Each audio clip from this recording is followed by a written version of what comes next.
नमस्कार दोस्तों, स्वागत है आपका हमारे channel target for IAS and MPPSC with के। आज है 19 नवंबर 2021 और हम लोग डिस्कस करने वाले हैं आज का मध्य प्रदेश का करंट अफेयर। दोस्तों, काफ़ी कुछ इंपॉर्टेंट होने वाला है आज के इस करंट अफेयर में। तो सबसे पहले मैं आपको बता देता हूं क्या क्या हम आज के मध्य प्रदेश के करंट अफेयर में डिस्कस करने वाले हैं। सबसे पहले मैं आपको बता देता हूं एमपी टूरिज्म से संबंधित काफ़ी कुछ इंपॉर्टेंट क्वेश्चन यहां पर होने वाले हैं। इसके साथ ही साथ हम देखेंगे दिल खोल के घूमो हिंदुस्तान के दिल में आप सेफ हैं टैगलाइन का लोकार्पण किसके द्वारा किया गया। और भी अन्य important current affair specially in today's video we are going to discuss about. So if you visiting first time my channel, so please subscribe my channel, hit bell icon, हमेशा new update. If you want to join my telegram channel, link below description, you can go join my telegram channel. दोस्तों, telegram channel की link आपको description में मिल जाएगी, वहां से आप टेलीग्राम चैनल को ज्वाइन कर लीजिए। आपको वहां पर पूरा लगभग 2 साल का करंट अफेयर की डे बाई डे के हिसाब से फ्री ऑफ कॉस्ट पीडीएफ मिल जाएंगी। और अक्टूबर मंथ की पूरी मैंने पीडीएफ अपलोड कर दी है और इस लेक्चर की फ्री ऑफ कॉस्ट पीडीएफ भी आपको इवनिंग में टेलीग्राम चैनल पर मिल जाएगी। तो चलिए शुरू करते हैं हमारा आज का करंट अफेयर। बहुत बहुत स्वागत है आपका इस करंट अफेयर में। तो देखते हैं हमारा पहला क्वेश्चन, दिल खोल के घूमो हिंदुस्तान के दिल में आप सेफ हैं टैगलाइन का लोकार्पण किसके द्वारा किया गया। काफी इंपॉर्टेंट यह टैगलाइन है दोस्तों, इसको नोट कर लीजिए कहीं पर, क्योंकि इस तरीके की जो टैगलाइंस होती हैं दिस इज वेरी इंपॉर्टेंट। तो आपको ऑप्शन नंबर 1 है मंत्री उषा ठाकुर, मुख्यमंत्री, गृह मंत्री या फिर राज्यपाल। तो इसका राइट आंसर है उषा ठाकुर, मध्य प्रदेश की संस्कृत पर्यटन मंत्री हैं दोस्तों। और संस्कृत विभाग के अंतर्गत ही दोस्तों आता है आपका आनंद विभाग और आनंद विभाग की स्थापना करने वाला मध्य प्रदेश प्रथम राज्य था। तो यह भी काफी अधिक इंपॉर्टेंट बात हो जाती है। तो देखते हैं क्या है कुछ इंपॉर्टेंट यहाँ पर। पर्यटन में हुए नवाचार महिलाओं को आर्थिक और सामाजिक रूप से सशक्त करेंगे, मंत्री सुश्री ठाकुर। महिलाओं के लिए सुरक्षित पर्यटन स्थल विकास पर हुई कार्यशाला। मंत्री सुश्री ठाकुर मिंटे हाल में प्रदेश में पर्यटन स्थलों को महिलाओं हेतु सुरक्षित पर्यटन स्थल के रूप में विकसित करने के लिए परियोजना के उन्मुखीकरण कार्यशाला को संबोधित कर रही थी। सुश्री ठाकुर ने परियोजना के लोगों का लोकार्पण भी किया। दिल खोल के घूमो हिंदुस्तान के दिल में आप सेफ हैं कि टैगलाइन वाला यही लोगो है जो मैंने आप लोगों को भी बताया।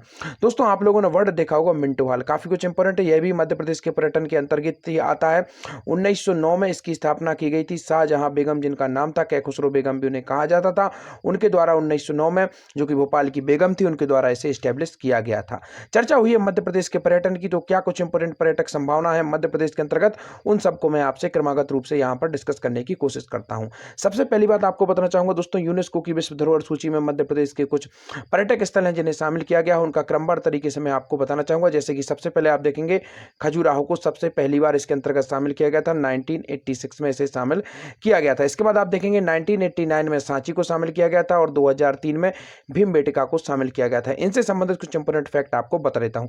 सबसे पहले बताना चाहूंगा दोस्तों खजुराहो के मंदिर काफी कुछ इंपोर्टेंट है। 3 भागों में इन्हें विस्तृत रूप से विवरण किया गया है। 950 से लेकर दोस्तों 1050 ईस्वी के बीच में इन्हें बनाया गया है। चंदेल राजाओं द्वारा इनका निर्माण किया गया था। दोस्तों, प्रारंभ में इनकी संख्या 85 थी, परंतु वर्तमान में लगभग 20 से 22 के समथिंग जो अवेलेबल हैं, जो अच्छी कंडीशन में अभी हम लोगों को देखने को मिलते हैं। बाकी सब नष्ट हो गए। दोस्तों, इसके साथ ही साथ मैं आपको बताना चाहूंगा खजुराहो के मंदिरों से संबंधित कुछ इंपोर्टेंट फैक्ट। तो चलिए शुरू करते हैं। मैंने आप लोगों को जैसा कि बताया था, खजुराहो के मंदिरों का जब भी हम अध्ययन करते हैं इन्हें 3 भागों में बांटते हैं, जिसमें पश्चिम, पूरब और दक्षिण। उत्तर इसमें अभाव होता है, तो तीनों को आपको याद रखना है। इसके साथ ही साथ आपको बताना चाहूंगा इन मंदिरों की कुछ विशेषताएं और कुछ इंपोर्टेंट फैक्ट जो कि काफी अधिक इंपोर्टेंट है, डीपली तरीके से क्वेश्चन बनाए जा सकते हैं। आप यहां पर देखेंगे दोस्तों अंतराल और उरू सुरंग, 2 वर्ड काफी अधिक इंपोर्टेंट है। यहां पर मैं लिख देता हूं अंतराल और उरू सुरंग, याद रखिए काफी अधिक इंपोर्टेंट है। तो जो अंतराल होता है दोस्तों, वह मंदिर का जो गर्भगृह होता है, आपको मालूम होना चाहिए, यहां पर मूर्ति स्थापित होती है और इसको गर्भगृह बोला जाता है। और यह जो बीच का बरामदा होता है इसे क्या बोला जाता है, अंतराल बोला जाता है। उरू सुरंग दोस्तों आप सभी को मालूम होना चाहिए, हिंदू धर्म में जो मंदिर का शिखर होता है उसके ऊपर एक स्तंभ स्टेब्लिश किया जाता है, उसे क्या बोला जाता है, उरू सुरंग बोला जाता है, जो यहाँ पर है दोस्तों। इसके साथ ही साथ दोस्तों यह जो खजुराहो के मंदिर है, यह द्रविड़, इसके द्रविड़ और साथ ही साथ नागर कला दोनों का ही यह मिक्सचर है, तो आपको याद रखना है, काफी अधिक इंपॉर्टेंट हो जाता है। इसके बाद आपको मैंने बता दिया 3 भागों में से बांटा जाता है और जो पश्चिमी भाग है वहां पर मंदिरों की संख्या सबसे अधिक है, जिसमें मैं आपको बताना चाहूंगा कुछ इंपॉर्टेंट मंदिर खजुराहो के। आपको मालूम होना चाहिए मध्य प्रदेश में जो आप देखेंगे यहाँ पर 64 योगिनी मंदिर है, वह सबसे प्राचीन मंदिर है इस पूरी श्रृंखला में। और साथ ही साथ चौखट्टा मंदिर भी इसे बोला जाता है, अर्थात चौकोर यह होता है, आयताकार भी इसे कह सकते हैं। इसके बाद मैं बताना चाहूंगा दोस्तों, मध्य प्रदेश यहीं पर खजुराहो में कंदरिया महादेव मंदिर काफी अधिक इंपॉर्टेंट है, विद्याधर द्वारा इसका निर्माण किया गया था। इसके बाद आप देखेंगे दोस्तों सूर्य मंदिर काफी कुछ इंपॉर्टेंट है, महाराज गंड द्वारा उसको बनवाया गया था। याद रखिए दोस्तों, गंड द्वारा उसे बनवाया गया था। सूर्य चित्रगुप्त मंदिर के नाम से भी उसे जाना जाता है।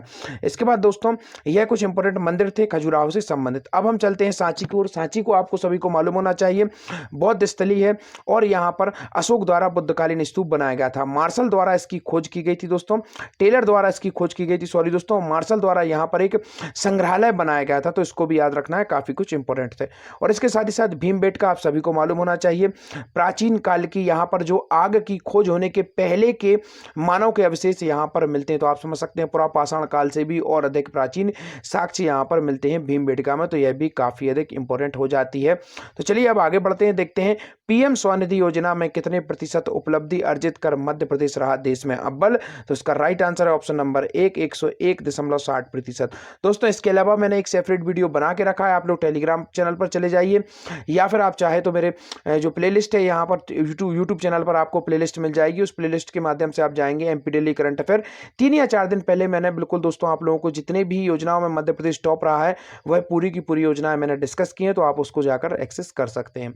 देखते हैं पीएम स्वनिधि योजना में 101.60% उपलब्धि अर्जित कर मध्य प्रदेश बना देश में अव्वल। प्रधानमंत्री स्वनिधि योजना में 101.60% उपलब्धि अर्जित कर मध्य प्रदेश देश में अव्वल है। केंद्रीय आवास और शहरी मंत्रालय द्वारा इस योजना में मध्य प्रदेश को वर्ष 2021-22 के लिए 4,05,000 पथ विक्रेताओं को लाभान्वित करने का लक्ष्य दिया गया है। लक्ष्य के विरुद्ध मध्य प्रदेश ने 4,11,481 पथ विक्रेताओं को 10,000 रुपए ब्याज रहित ऋण वितरण किया जा चुका है। दोस्तों मैंने आप लोगों को बताया था, इसी के पैरेलल मध्य प्रदेश में एक जो शहरी पथ व्यवसायी है उसी के अंतर्गत मध्य प्रदेश में दोस्तों ग्रामीण पथ व्यवसायी नाम से भी योजना संचालित की गई थी, उसमें भी दोस्तों 10,000 रुपए उपलब्ध कराया जाता है। और इसके बारे में मैंने काफी डीपली तरीके से डिस्कस किया था। प्रथम बार 10,000 उपलब्ध किया जाता है, दूसरी बार 20,000, तीसरी बार लगभग 50,000 की समथिंग, तो यह पूरा का पूरा क्रम है इसका।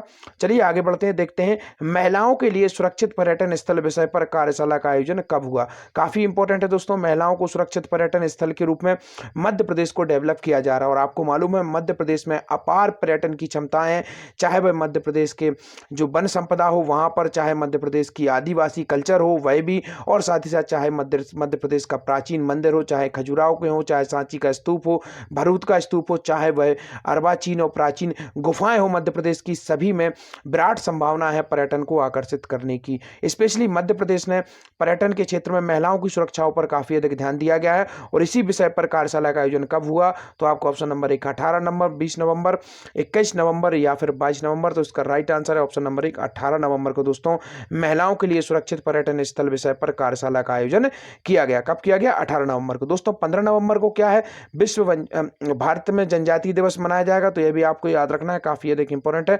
बिरसा मुंडा की जयंती पे से मनाया जा रहा है। और इसी दिन दोस्तों माननीय प्रधानमंत्री नरेंद्र मोदी जी भी आए थे। और जो भोपाल का स्टेशन है इसका नाम क्या था दोस्तों? हबीबगंज नाम था, अब इसका नया नाम क्या कर दिया गया है? रानी कमलापति कर दिया गया है। याद रखिए, काफी अधिक इंपॉर्टेंट है। और भारत का पहला स्टेशन है जो कि प्राइवेट पब्लिक पार्टनरशिप के माध्यम से डेवलप किया गया है दोस्तों। अगेन वेरी वेरी इंपॉर्टेंट, इसको आपको याद रखना है। और इसके पहले भी मैंने आप लोगों को बताया था भारत का प्रथम प्राइवेट रेलवे स्टेशन भी वही था, तो उसको भी याद रखना है। साथ ही साथ मध्य प्रदेश में जो मेट्रो रेल है उसका भी शुभारंभ कर दिया गया है।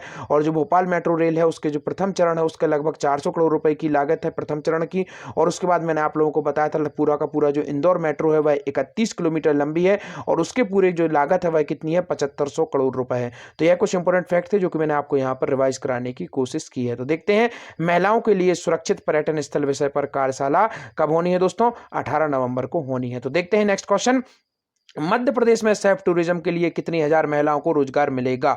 तो दोस्तों सेफ टूरिज्म, जो सुरक्षित टूरिज्म, मैंने आप लोगों को शुरुआत से आप लोगों को बताया था, इसका कार्यशाला भी आयोजित हुई।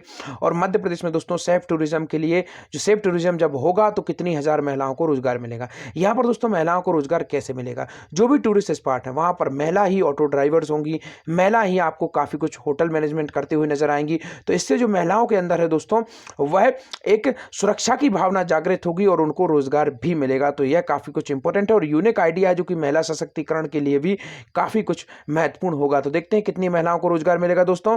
तो इसका राइट आंसर है 10,000 महिलाओं को रोजगार मिलेगा। किसके अंतर्गत? सेफ टूरिज्म के अंतर्गत, मध्य प्रदेश सेफ टूरिज्म के अंतर्गत। अब देखते हैं सेफ टूरिज्म के लिए प्रदेश में कितने हजार महिलाओं को सेल्फ डिफेंस की ट्रेनिंग दी जाएगी। जब महिलाएं इतने बड़े स्तर पर, इतने बड़े स्केल पर रोजगार के क्षेत्र में लगेंगी तो उन्हें सेल्फ डिफेंस की ट्रेनिंग भी दी जाएगी दोस्तों। तो यह भी अपने आप में यूनिक है। महिलाओं को साहसी और सेल्फ डिसिप्लिन की ट्रेनिंग दी जाएगी। तो देखते हैं इसका राइट आंसर क्या है। ऑप्शन नंबर 1, 4,000 महिलाओं को दोस्तों सेल्फ डिफेंस की ट्रेनिंग दी जाएगी, जिससे कि कोई भी विपरीत परिस्थिति में वह स्वयं को सेफ कर सके। तो देखते हैं पूरी न्यूज को। सेल्फ टूरिज्म के लिए दोस्तों, सेफ टूरिज्म के लिए 10,000 महिलाओं को रोजगार मिलेगा, 4,000 को सेल्फ डिफेंस की ट्रेनिंग। मध्य प्रदेश में पर्यटन स्थल पर तिलक और फूलमाला पहनाने से लेकर ऑटो टैक्सी गाइड की भूमिका में अब सिर्फ महिलाएं ही नजर आएंगी।